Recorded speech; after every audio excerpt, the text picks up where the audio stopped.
Shalom sahabat Home Ministry dimanapun berada. Kita akan mulai ibadah kita pencurahan Roh Kudus pada hari ini. Mari persiapkan seluruh hati dan pikiran kita untuk menyembah Tuhan. Haleluya. Biarkan Roh Kudus bekerja dalam hidup kita.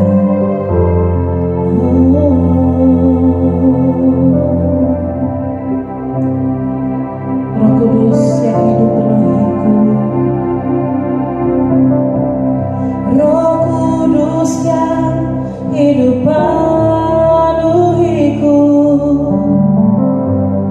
Roh Kudus yang hidup pulihkanku.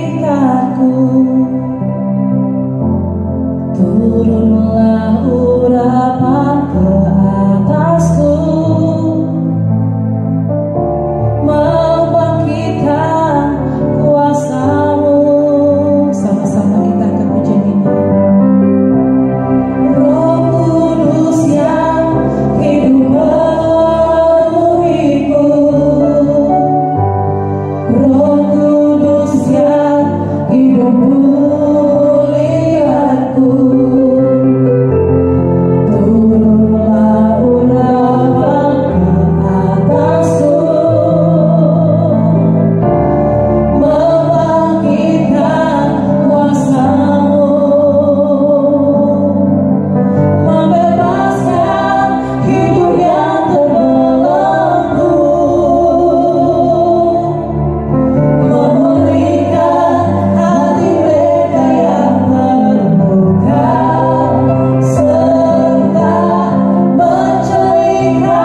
Jemaat Tuhan dipersilakan duduk dalam hadirat Tuhan.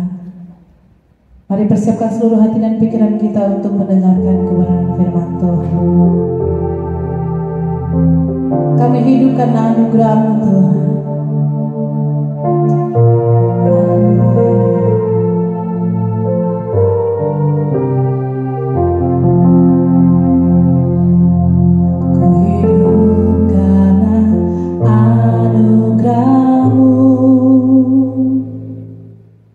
Tiada satu pun dapat ku bantahkan semua karena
Shalom Sobat Home Ministry dimanapun Anda berada.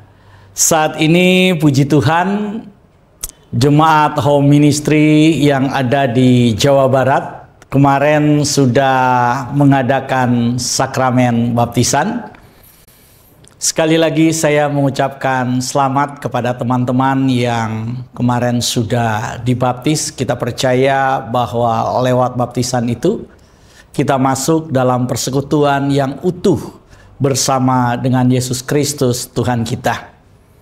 Dalam pertemuan kemarin sudah dijelaskan bahwa baptisan itu adalah persekutuan dengan Kristus, yaitu persekutuan dengan kematian Kristus. Karena ketika kita dimasukkan ke dalam air, maka itu kita masuk di dalam kematian Kristus. Dan ketika kita keluar dari dalam air, maka itu adalah kita keluar bersama dengan Kristus lewat kebangkitan Kristus. Oleh karena itu sekali lagi selamat buat semua jemaat yang sudah dibaptis, selamat menjadi manusia baru, selamat menjadi murid-murid Kristus yang utuh. Semoga kekristenan kita ke depan ini kita bisa menjadi saksi-saksi Kristus. Kita bisa menjadi utusan-utusan Injil, utusan-utusan Kristus untuk memenangkan jiwa-jiwa. Oke, Sobat Home Ministry, saat ini kita akan membaca firman Tuhan yang diambil dari Injil Yohanes pasal 14 ayat 16 sampai 17. Yohanes pasal 14 ayat 16 sampai 17. Tapi sebelumnya kita akan berdoa terlebih dahulu. Bapa yang ada di dalam sorga, Bapa yang kami kenal melalui anak-Mu Yesus Kristus Tuhan kami mengucap syukur dan berterima kasih kepadamu Bapa, karena Engkau adalah Tuhan yang maha baik, Engkau adalah Tuhan yang maha murah. Kami percaya Tuhan tidak pernah meninggalkan kami sebagai yatim piatu.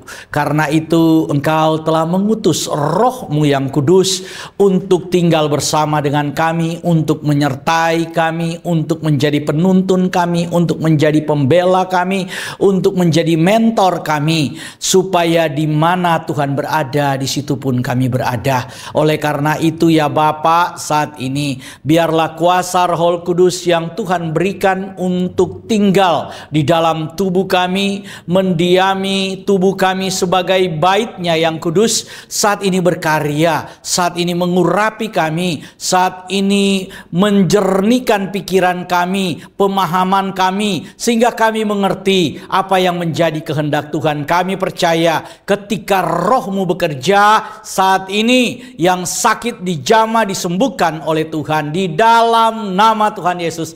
Yang datang dengan beban berat diberi kelepasan oleh Tuhan, yang mengalami masalah dan persoalan diberi jalan keluar di dalam nama Tuhan Yesus. Biarlah semua kebaikan Tuhan melimpah-limpah tercurah di dalam kehidupan kami. Biarlah semua kemurahan Tuhan itu yang dinyatakan Tuhan dalam hidup kami. Dalam nama Tuhan Yesus kami berdoa. Haleluya. Amin. Ya, Sobat Home Ministry, kita akan baca firman Tuhan, Injil Yohanes pasal 14 ayat 16 dan 17. Demikian firman Tuhan. Aku akan minta kepada Bapa, dan Ia akan memberikan kepadamu seorang penolong yang lain, supaya Ia menyertai kamu selama-lamanya, yaitu Roh kebenaran. Dan dunia tidak dapat menerima Dia, sebab dunia tidak melihat Dia dan tidak mengenal Dia. Tetapi kamu mengenal Dia, sebab Ia menyertai kamu dan akan diam di dalam kamu. Ya, Sobat Home Ministry, hari ini kita merayakan Hari Raya Pencurahan Pentakosta, atau Hari Raya Pencurahan Roh Kudus. Hari Raya Pencurahan Roh Kudus itu terjadi 2000 tahun yang lalu ketika murid-murid ada di loteng Yerusalem dalam suasana perayaan Pentakosta Yahudi. Jadi saudara, kalau ada yang mengatakan bahwa hari pencurahan Roh Kudus adalah hari Pentakosta, menurut saya itu kurang tepat. Kenapa? Karena hari pencurahan Roh Kudus itu terjadi pada saat perayaan Pentakosta Yahudi. Jadi perayaan Pentakosta Yahudi itu bukan hari pencurahan Roh Kudus. Perayaan Pentakosta Yahudi itu adalah hari yang disebut dengan minggu-minggu, atau di mana umat Yahudi itu merayakan 7 minggu atau tepatnya 49 hari, dan di hari yang ke-50 mereka membawa hasil panen mereka sebagai ucapan syukur ke bait suci di Yerusalem. Untuk apa? Untuk dipersembahkan kepada Tuhan. Oleh karena itu hari ke-50 itu adalah hari ucapan syukur orang Yahudi sebenarnya, saudara. Jadi kalau kita bicara tentang hari Pentakosta, maka kita harus paham bahwa hari Pentakosta Yahudi itu bukan hari pencurahan Roh Kudus. Sekali lagi, hari Pentakosta Yahudi itu bukan hari pencurahan Roh Kudus. Hari pencurahan Roh Kudus terjadi saat Pentakosta Yahudi. Saya kasih contoh. Ya. Raymond misalnya Raymond lahir tanggal 17 Agustus. Misalnya, Raymond lahir tanggal 17 Agustus. Sebelum Raymond lahir tanggal 17 Agustus, saudara, tahun 70-an itu, nah, Indonesia sudah merdeka. Tahun 1945. Jadi, kelahiran Raymond bukan kemerdekaan Indonesia. Tapi hari kelahiran Raymond terjadi pada saat kemerdekaan Indonesia. Ya, sampai di sini saudara paham? Sekali lagi. Jadi, kalau kita bicara tentang pencurahan Roh Kudus, yang kemudian orang katakan bahwa itu adalah hari Pentakosta, maka kita harus clear dulu. Yang dimaksud dengan pencurahan Roh Kudus hari Pentakosta itu artinya hari pencurahan Roh Kudus terjadi saat Pentakosta Yahudi. Oleh karena itu saudara, ada yang bilang begini ke saya, itu orang Yahudi merayakan hari raya Pentakosta itu berubah-berubah. Kenapa orang Kristen merayakan hari Pentakosta itu harinya sama terus? Nah, saya ingin jawab, saudara. Kenapa? Karena kita bukan merayakan perayaan Pentakosta Yahudi. Yang kita rayakan adalah hari pencurahan Roh Kudus. Hari pencurahan Roh Kudus itu terjadi pada saat Pentakosta Yahudi. Kenapa? Karena hari pencurahan Roh Kudus itu adalah bagian dari penggenapan nubuatan-nubuatan para nabi, penggenapan dari apa yang difirmankan oleh Yesus tentang di mana Tuhan itu bukan lagi tinggal di sorga. Dia bukan cuma menjadi Tuhan yang transenden, tapi dia Tuhan yang imanen. Bagaimana Tuhan bisa menjadi Tuhan yang Immanuel, Tuhan yang tinggal bersama dengan kita, yaitu lewat penyertaan Roh Kudus. Oleh karena itu saudara, ayat yang ke-17 dikatakan bahwa dunia tidak melihat dia, dunia tidak menerima dia, dunia tidak mengenal dia, tapi kamu mengenal dia sebab apa? Ia menyertai kamu dan akan diam di dalam kamu. Jadi saudara, kalau kita bicara tentang Roh Kudus, maka kita harus paham bahwa ketika kita cerita tentang Roh Kudus kepada dunia, dunia nggak akan paham, nggak akan ada koneksi, dunia akan menolak. Kenapa? Karena dunia itu tidak akan pernah menerima dia, sebab dunia tidak melihat dia dan dunia ini tidak mengenal dia. Oleh karena itu ada yang bilang begini, Roh Kudus itu adalah malaikat Gabriel. Nah, Roh Kudus katanya malaikat Gabriel. Saudara, malaikat Gabriel. Malaikat Gabriel itu ya malaikat. Roh Kudus, ya Roh Kudus. Roh Kudus itu adalah Roh Tuhan itu sendiri, Roh Bapa itu sendiri, Roh Elohim itu sendiri, Roh Yahweh itu sendiri. Itulah Roh Kudus. Karena Elohim itu kudus, karena Yahweh itu kudus, karena Bapa itu kudus, maka rohnya disebut Roh Kudus.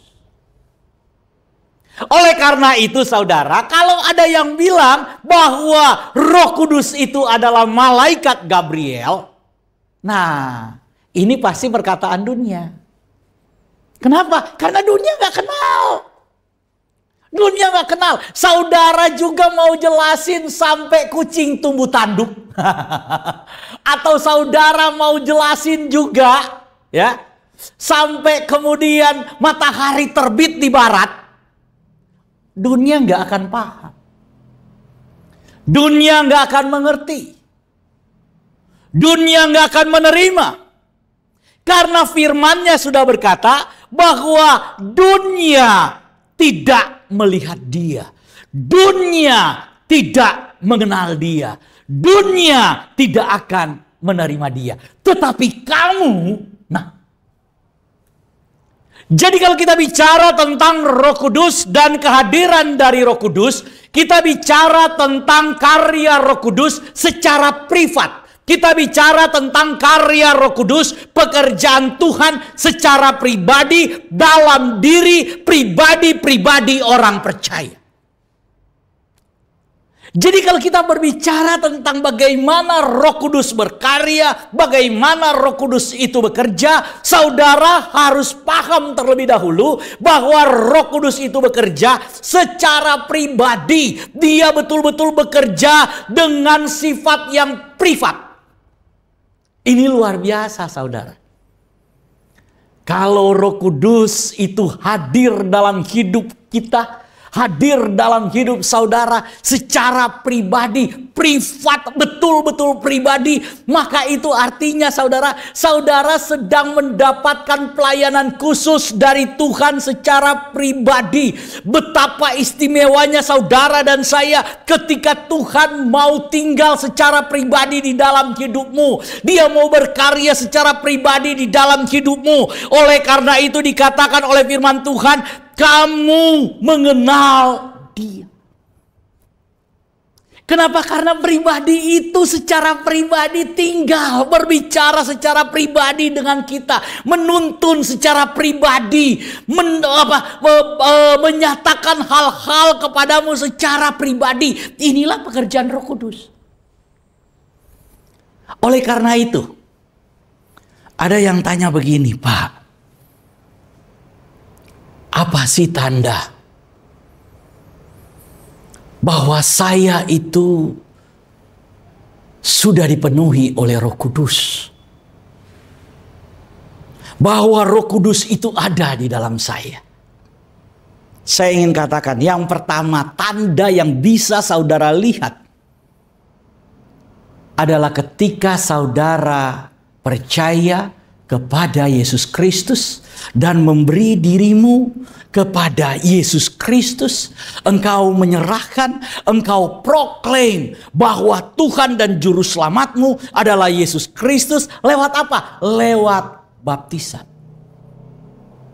Karena ketika engkau dibaptis, maka di situ adalah proklaim orang percaya di hadapan Tuhan, di hadapan jemaatnya, di hadapan malaikat-malaikatnya. Saya nyatakan bahwa saya adalah milik Yesus Kristus. Saya bersekutu dengan Yesus. Lewat apa? Lewat hudor, lewat air baptisan itu. Saudara ditenggelamkan di dalam air baptisan.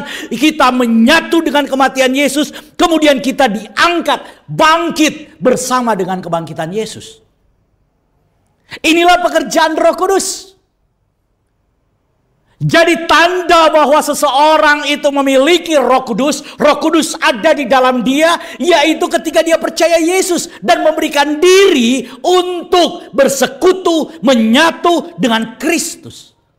Karena ketika kita menyatu dengan Yesus Kristus, itu tidak bisa dikerjakan oleh manusia. Itu hanyalah pekerjaan Roh Kudus, semata-mata karya Roh Kudus. Kalau saudara bisa respon percaya kepada Yesus, itu Roh Kudus yang mengerjakan di dalammu.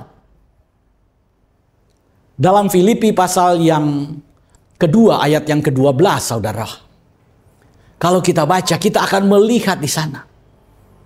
Kalau kita baca sebuah cerita dari Rasul Paulus bagaimana karya Kristus yang telah menanggalkan keilahiannya. Dia melepaskan semua atribut-atribut ilahinya. Untuk apa? Supaya menjadi sama dengan kita. Dalam keadaan yang sama dengan kita, dia melayani kita. Tapi saya mau bilang, Yesus nggak berhenti di situ.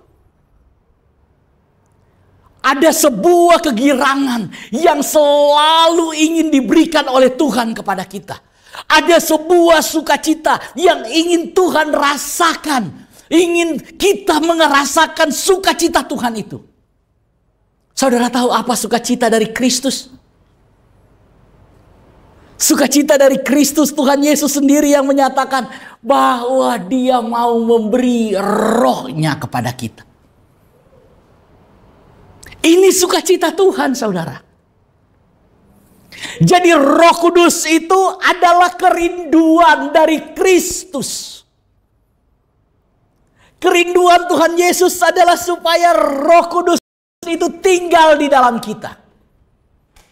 Saudara, ketika Tuhan berbicara tentang cerita, tentang perumpamaan, tentang doa, di dalam Injil Lukas, Tuhan kemudian menceritakan bahwa ada seorang kawan yang pada saat itu dia kedatangan tamu. Ketika dia kedatangan tamu, saudara, di rumahnya nggak ada makanan. Di rumahnya nggak ada apa-apa. Oleh karena itu dia kemudian keluar dari rumahnya. Dia datang ke rumah temannya yang ada di kota itu. Dia ketok pintu rumah temannya. Dan dia katakan kepada temannya, saudaraku, brother, berikanlah aku 2 potong roti. Karena ada tamu yang datang ke rumahku. Dan aku tidak bisa menjamu mereka. Saudara, Tuhan Yesus kemudian berkata, mungkin kawannya ini gak mau ngasih roti. Tapi karena orang ini datang dan sudah melupakan rasa malunya. Dia datang ketok pintu rumahnya cuma mau minta 2 ketul roti. Maka katanya, temannya ini memberikan roti kepadanya. Selanjutnya Tuhan Yesus kemudian bilang, apalagi Bapakmu yang ada di sorga. Bapakmu yang ada di sorga tahu memberikan yang terbaik buatmu. Tidak mungkin kamu minta roti dia kasih batu. Tidak mungkin kamu minta telur kemudian dia kasih kalajengking. Tidak. Kalau kamu tahu, kalau kamu bapak di dunia ini tahu memberi apa yang baik buat anak-anakmu, masakan Bapamu yang di sorga. Bapamu yang di sorga lebih tahu memberi yang terbaik buatmu. Dan Tuhan Yesus tutup ilustrasinya itu. Tuhan Yesus tutup perumpamaan itu dengan firman, Bapa Dia akan memberikan Roh Kudus kepadamu. Inilah pemberian yang terbaik dari Tuhan. Kalau ada yang bertanya kepada saya, apakah pemberian yang terbaik yang bisa kita nikmati di dunia ini? Maka saya ingin katakan bahwa pemberian yang terbaik yang Tuhan sendiri rindu berikan buat kita, yang itu menjadi harapan, menjadi impian, menjadi rencana besar Tuhan, saudara, itu adalah Roh Kudus. Yesus rindu memberi Roh Kudus buat saudara dan saya. Yesus mau Roh Kudus itu tinggal bersama dengan kita. Karena tujuan Roh Kudus itu diberikan buat saudara dan saya adalah supaya Roh Kudus menyertai kita dan kita didiami oleh Roh Kudus. Ini tujuannya. Jadi Roh Kudus diberikan kepada saudara dan saya, tujuannya cuma ada dua ini. Yang pertama, tujuannya untuk menyertai saudara dan saya. Yang kedua, supaya diam di dalam kita. Jadi kalau saudara kita percaya bahwa Yesus sudah menyelamatkan kita, maka saudara sekarang harus percaya bahwa selama kita hidup di dunia, selama kita tinggal di dunia, selama kita ada di dalam dunia, penyertaan Tuhan tidak pernah meninggalkan kita. Penyertaan Tuhan selalu ada bersama dengan kita. Penyertaan Tuhan itu menetap dalam hidup kita secara permanen. Dia ada di dalam kita. Bagaimana dia ada dalam kita? Yaitu lewat kehadiran Roh Kudus yang menjadikan tubuh kita sebagai bait Roh Kudus. Oleh karena itu saudara, kalau kita baca, mari kita buka Roma pasal yang ke-8 ayat yang ke-26. Saya akan baca buat saudara. Demikian firman Tuhan. Demikian juga Roh membantu kita dalam kelemahan kita. Sebab kita tidak tahu bagaimana sebenarnya harus berdoa, tetapi Roh sendiri berdoa untuk kita kepada Elohim dengan keluhan-keluhan yang tidak terucapkan. Saudara perhatikan.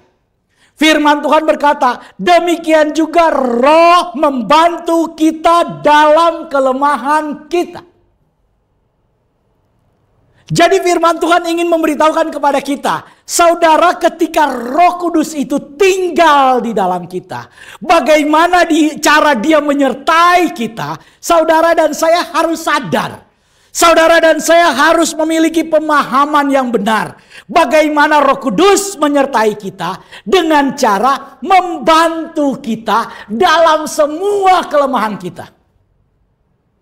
Apa yang menjadi kelemahan Raymond? Saya percaya ada Roh Kudus yang mengcover, menolong, menguatkan, membantu Raymond. Supaya apa? Supaya Raymond menang atas kelemahan-kelemahannya. Apa yang menjadi kelemahan saudara? Mungkin saudara berkata, Pak, kelemahan saya adalah masalah kesehatan saya.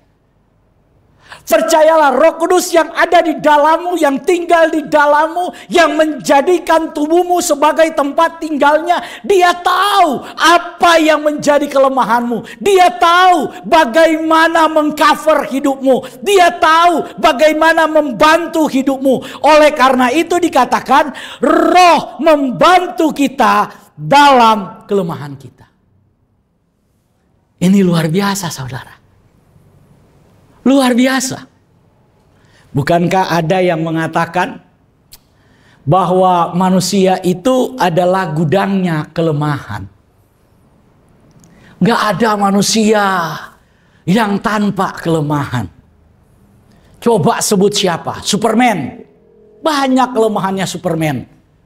Superman, saudara, kalau ada Krypton, nah itu kalau saudara nonton Superman, itu batu Krypton, Kryptonite, nah sudah. Lemah dia.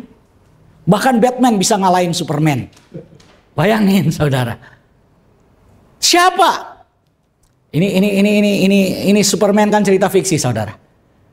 Siapa yang saudara bisa bilang manusia yang tanpa kelemahan? Namanya manusia pasti memiliki kelemahan. Gak ada manusia yang sempurna. Gak ada manusia yang super. Gak ada. Manusia memiliki kelemahan. Dan kelemahan semua manusia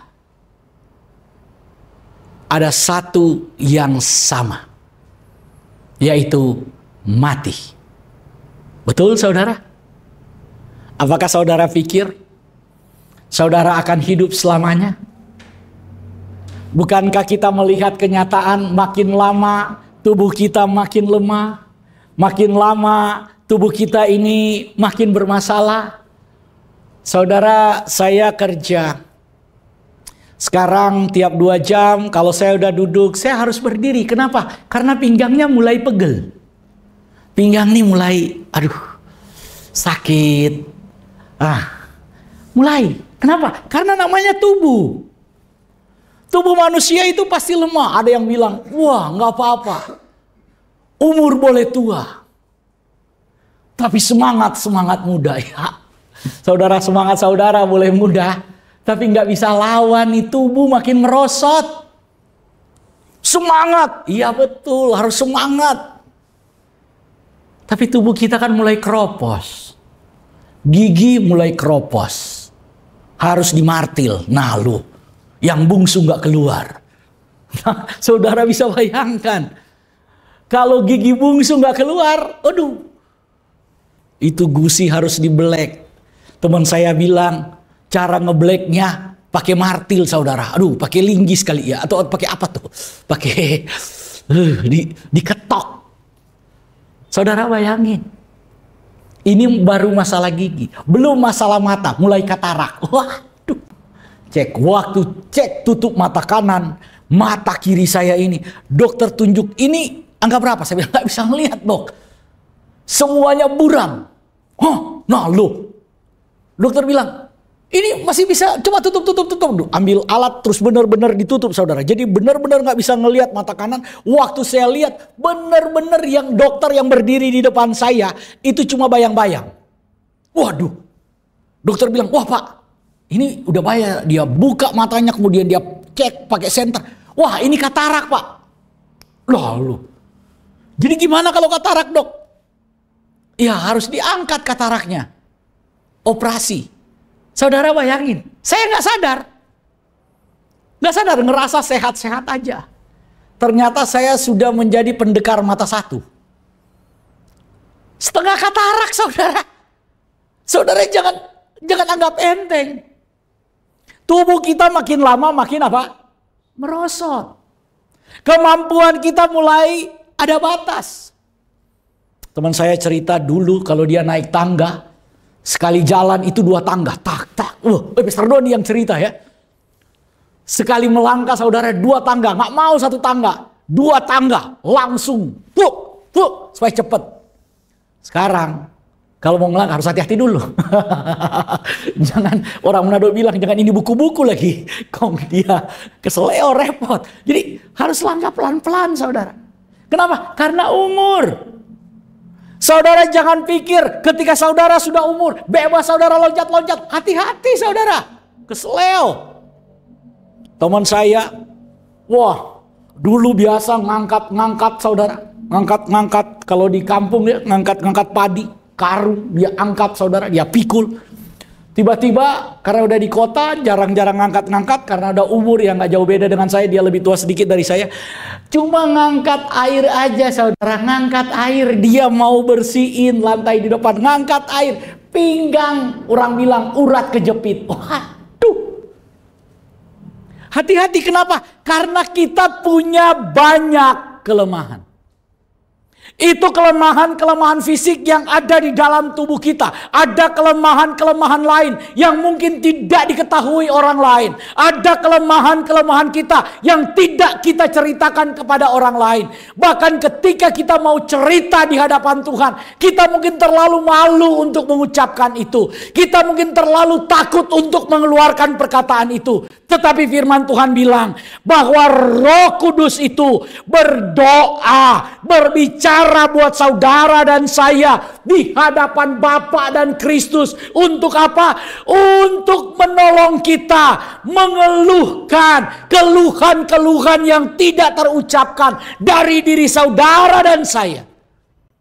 Roh Kudus bantu ceritakan. Roh Kudus bantu ceritakan. Mungkin karena masalah kita terlalu berat, masalah kita terlalu besar, saudara. Roh Kudus membantu kita. Saudara, kalau kita tinggal dalam satu rumah, Maka orang yang ada di dalam rumah pasti tahu kan masalah kita. Iya enggak? Saudara, kalau kemudian ibu-ibu yang hadir ya, ketika ngelihat suami kamu tuh mulai mondar-mandir, keluar, masuk, keluar rumah, masuk lagi, nggak jelas, keluar masuk, mulai marah-marah. Saudara pasti tahu, wah suami saya ini lagi masalah. Ketika dia mulai keluar masuk, saudara mulai lihat ya, oh pahamlah, paham. Tanggal tua. Udah tanggal tua belum gajian. Udah tanggal tua pas-pasan. Mulai saudara, mulai pusing. Mungkin dia nggak bisa cerita saudara. Tapi saudara tahu. Betul? Halo ibu-ibu. Tahu masalah suamimu? Halo bapak-bapak, tahu masalah istrimu? Oh. Kalau udah akhir bulan, uang belanja mulai pas-pasan, istri mulai makan aja yang ada. Waduh. Sudah jangan pilih-pilih makanan. Nah, kenapa? Karena belum kasih uang belanja. Mungkin dia nggak cerita. Mungkin masalah saudara nggak cerita. Mungkin ada rahasia yang saudara nggak cerita. Mungkin ada hal-hal yang saudara tutup-tutupin. Itu menjadi kelemahanmu. Engkau ingin pikul sendiri. Engkau ingin tanggung sendiri. Karena engkau bertanggung jawab. Engkau ingin rasakan itu sendiri. Tapi Roh Kudus tahu. Roh Kudus tahu apa yang tidak terucapkan dari mulutmu. Roh Kudus tahu apa yang menjadi persoalanmu. Roh Kudus tahu apa yang menjadi kebutuhanmu. Karena itu ketika engkau tidak mampu menceritakan, bahkan engkau sudah tidak mampu menceritakan di hadapan Tuhan, berdoa tapi engkau hanya bisa menangis. Berdoa tapi hanya engkau bisa sujud dan bergumul. Engkau tidak bisa keluar lagi perkataan-perkataan di hadapan Tuhan. Firman Tuhan bilang, Roh Kudus membantumu berdoa untukmu, menceritakan masalahmu, menceritakan persoalanmu, menceritakan kebutuhanmu di hadapan Bapa, di hadapan Kristus. Dan percayalah, di sorga yang didengar hanyalah 3, yaitu kesaksian Bapa, kesaksian firman, dan kesaksian Roh Kudus. Ketika Roh Kudus berdoa buat saudara, ketika Roh Kudus membantu kita bercerita di hadapan Bapa, maka apa yang diceritakan oleh Roh Kudus itu didengar sebagai kesaksian yang benar. Itu didengar sebagai sebuah pernyataan bahwa Tuhan akan bertindak. Roh Kudus jadi jaminan buat saudara dan saya bahwa Tuhan mendengar. Itulah artinya Dia menyertai kita. Roh Kudus menyertai kita karena Dia membantu di atas semua kelemahan-kelemahan kita. Ada Roh Kudus yang membantu kita. Karena itu firman Tuhan bilang, serahkanlah khawatirmu kepadanya karena Dia akan bertindak. Tindakan pertama yang dilakukan oleh Roh Kudus adalah membelamu di hadapan Bapa. Saudara, kalau kita bicara tentang prinsip doa, maka saudara harus paham bahwa ketika kita berdoa, menaikkan doa kita di hadapan Bapa, ada iblis yang mendakwa kita. Jadi ketika doa kita dinaikkan, maka iblis langsung mengcounter doa kita. Langsung menyatakan di hadapan Bapa, dia begini, dia begini, dia begini. Tidak layak dijawab doanya. Dikatakan semua dosa-dosa kita. Dinyatakan semua kesalahan-kesalahan kita. Dinyatakan semua pelanggaran-pelanggaran kita. Tapi saudara tahu, ketika Roh Kudus berdoa buat saudara dan saya, ketika Roh Kudus yang menyatakan itu di hadapan Bapa, menyatakan pergumulanmu di hadapan Bapa, menyatakan apa yang engkau butuhkan di hadapan Bapa dan di hadapan Kristus, maka si iblis tidak dapat mendakwa apa yang dikatakan oleh Roh Kudus. Si iblis tidak dapat menggagalkan apa yang diminta oleh Roh Kudus. Si iblis tidak dapat membatalkan apa yang disampaikan oleh Roh Kudus. Oleh karena itu hari ini kita merayakan hari pencurahan Roh Kudus itu. Apa arti hari pencurahan Roh Kudus itu buat saudara dan saya? Arti pencurahan Roh Kudus itu adalah Roh itu tinggal di dalam kita. Roh itu menyertai kita. Bagaimana cara dia menyertai kita? Cara dia menyertai kita dengan membantu kita dalam semua kelemahan kita. Apapun kelemahanmu, ingat baik-baik, ada Roh Kudus yang membackupmu, ada Roh Kudus yang membantumu, ada Roh Kudus yang berbicara buatmu, ada Roh Kudus yang menceritakan persoalan dan masalahmu, ada Roh Kudus yang memberitahukan kebutuhan-kebutuhanmu. Karena Roh Kudus ada di dalam kita. Dia tahu apa yang terbaik buat kita. Saudara yang saya kasihi dalam kasih Tuhan Yesus Kristus. Karena itu, percayalah bahwa Roh Kudus yang tinggal di dalam kita tidak akan pernah membiarkan kita. Tidak akan pernah meninggalkan kita. Tidak akan pernah membiarkan kita bergumul sendiri. Tidak akan pernah membiarkan kita menangis sendiri. Tidak akan pernah membiarkan kita hidup sendiri. Karena tujuan Tuhan Yesus memberikan Roh Kudus buat saudara dan saya ada dua. Supaya dia menjadikan tubuh kita sebagai tempat tinggalnya atau baitnya. Dan yang kedua, supaya penyertaan Tuhan itu betul-betul terjadi secara utuh di dalam kehidupan kita.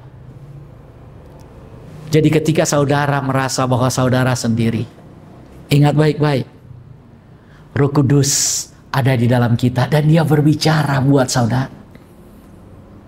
Di hadapan Bapa dia cerita. Bahkan ketika engkau sudah tidak mampu berdoa. Bahkan ketika engkau sudah tidak mampu berkata-kata, Roh Kudus berdoa buatmu. Semoga hari pencurahan Roh Kudus ini adalah hari di mana kita makin merasakan, makin mengalami semua kebaikan dan janji Tuhan. Tuhan Yesus menyertai kita dan percaya Roh Kudus yang tinggal dalam kita saat ini menolong kita, membantu kita, dan terus-menerus berjalan bersama dengan kita. Amin. Kita berdoa. Tuhan Yesus, terima kasih buat pemberian-Mu yang luar biasa. Yaitu Roh Kudus yang Kau berikan buat kami. Roh Kudus yang tinggal di dalam kami. Tuhan Yesus yang meminta kepada Bapa supaya Roh Kudus itu tinggal secara permanen dalam kehidupan kami. Dan saat ini biarlah hidup kami sebagai orang-orang percaya dipimpin oleh Roh Kudus, diajar oleh Roh Kudus, dituntun oleh Roh Kudus. Tolong kami ya Tuhan. Tolong kami lewat Roh-Mu yang kudus untuk mengajar kami. Ketika kami tidak mengerti firman-Mu, bahkan ketika kami ada dalam kondisi yang paling lemah sekalipun, tolong ajar kami berharap dan percaya bahwa ada Roh Kudus yang menyertai kami. Roh yang tidak akan pernah membiarkan kami jatuh sampai tergeletak. Roh yang tidak akan pernah membiarkan kami bergumul sendirian. Roh yang selalu ada menjadi penghibur buat kami, menjadi penolong buat kami. Terima kasih ya Tuhan. Ya Roh Kudus, berdoalah buat kami. Ya Roh Kudus, tolonglah semua kelemahan kami. Ya Roh Kudus, penuhilah kami. Penuhilah kami. Dalam nama Tuhan Yesus. Semua kelemahan kami, baik itu semua kelemahan tubuh, semua kelemahan kami, baik itu semua kelemahan perekonomian kami, semua kelemahan kami, baik itu kelemahan-kelemahan yang tidak mampu kami ucapkan saat ini. Roh Kudus ambil alih.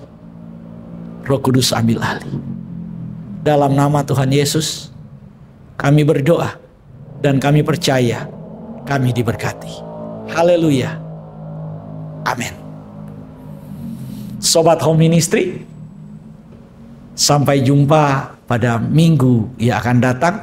Dan saya informasikan, pada minggu yang lalu kami sampaikan bahwa hari ini akan menyampaikan khotbah tentang kenaikan. Tetapi sehubungan dengan hari ini adalah hari pencurahan Roh Kudus, jadi untuk khotbah saya tentang kenaikan akan disampaikan pada minggu-minggu selanjutnya. Tuhan Yesus memberkati. Sobat Home Ministry dimanapun Anda berada, saat ini kita akan masuk dalam sakramen perjamuan kudus. Dan saya persilakan saudara yang ada di rumah untuk bangkit berdiri.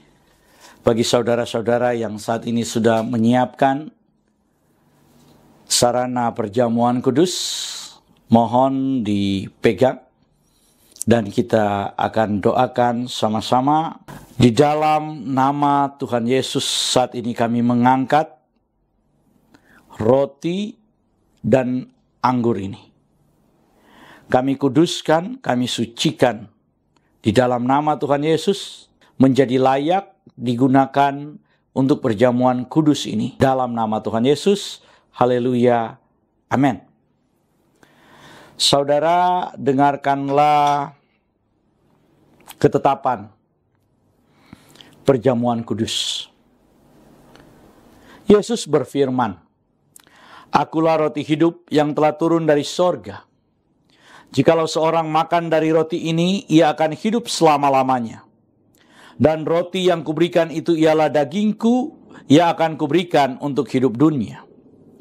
Maka kata Yesus kepada mereka, "Aku berkata kepadamu, sesungguhnya jikalau kamu tidak makan daging anak manusia dan minum darahnya, kamu tidak akan mempunyai hidup dalam dirimu.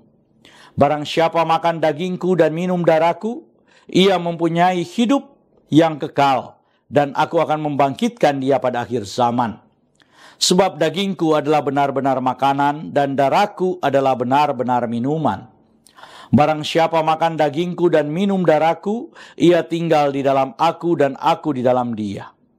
Sama seperti Bapa yang hidup mengutus aku dan aku hidup oleh Bapa, demikian juga barang siapa yang makan aku akan hidup oleh aku. Inilah roti yang telah turun dari sorga, bukan roti yang dimakan nenek moyangmu dan mereka telah mati. Barang siapa makan roti ini, ia akan hidup selama-lamanya." Dan ketika mereka sedang makan, Yesus mengambil roti, mengucap syukur, memecah-mecahkannya, lalu memberikan kepada murid-muridnya dan berkata, "Ambillah, makanlah, inilah tubuhku."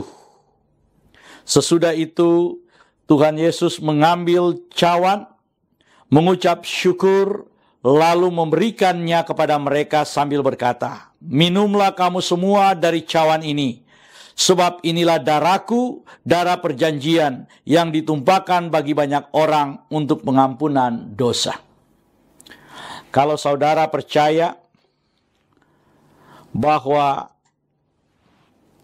roti dan anggur ini adalah penyatuan dengan tubuh Tuhan Yesus Kristus. Mari kita angkat lebih tinggi dari kepala kita, dan mari kita sama-sama mengaku. Dalam nama Tuhan Yesus, saya percaya inilah tubuh dan darah Tuhan Yesus. Kalau saya makan tubuh Tuhan Yesus Kristus dan minum darah Tuhan Yesus, maka saya percaya semua dosa-dosa saya telah diampuni oleh Tuhan. Saya percaya kalau saya makan tubuh Tuhan Yesus dan minum darah Tuhan Yesus, maka semua kutuk telah dipatahkan. Saya percaya kalau saya makan tubuh dan minum darah Tuhan Yesus, maka semua sakit penyakit saya telah disembuhkan. Saya percaya kalau saya makan tubuh Tuhan Yesus dan minum darah Tuhan Yesus, maka saya mendapat bagian dalam tubuh Kristus, dan saya akan diberi tubuh kemuliaan, dan Tuhan akan mengangkat saya ketika Tuhan Yesus datang di awan-awan yang permai untuk menyatu dan bertemu dengan Dia. Saya percaya inilah tubuh dan darah Tuhan Yesus Kristus. Kita angkat lebih dulu tubuh Tuhan Yesus Kristus dan kita berkata, inilah tubuh Tuhan Yesus Kristus dalam nama Tuhan Yesus. Kita minum darah Tuhan Yesus Kristus dan kita berkata dalam nama Tuhan Yesus Kristus.